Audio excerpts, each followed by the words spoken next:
কাঠুরিয়া ও জলদেবতার গল্প আজ আমি বলব। একজন কাঠুরিয়া ছিল, সে খুবই গরিব ছিল। তার কাছে একটি লোহার কুড়ুল ছিল। সে একটি জঙ্গলে গিয়ে একটি কাঠ কাটছিল। কাঠের পাশে একটি পুকুর ছিল। সে কাঠ কাটতে কাটতে তার কুড়ুলটি জলে পড়ে গেল। সে খুবই কান্নাতে ভেঙে পড়ল। তখন তার কিছুক্ষণ পরে জলদেবতা উঠে এলো। সে একটি সোনার কুড়ুল নিয়ে উঠে এলো।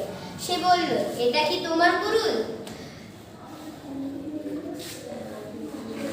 কাঠুরিয়া বলল, না, এটি আমার কুড়ুল নয়। কান্নাই বলল। তারপর জলদেবতা আবার জলে গেল। তখন সে একটি রূপোর কুড়ুল নিয়ে এলো। তখন কাঠুরিয়াকে জিজ্ঞেস করলো, এটা কি তোমার কুড়ুল? কাঠুরিয়া কান্নাতে বলল, না, এটিও আমার কুড়ুল নয়। তারপর জলদেবতা আবার জলে গেল এবং কিছুক্ষণ পর উঠে এলো একটি লোহার কুড়ুল নিয়ে।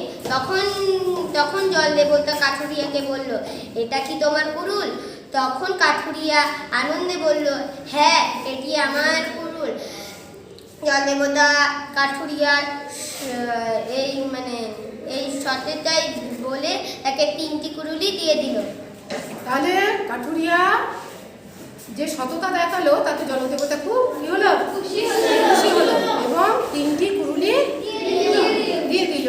কাঠুরিয়ার স্বচ্ছন্দে দিন কাটতে লাগলো। তাহলে আমরা এই গল্প থেকে কি শিখলাম? কখনো মিথ্যে কথা বলা উচিত নয় এবং কখনো লোভ করা উচিত নয়। সত্যি কথা আমরা বলবো।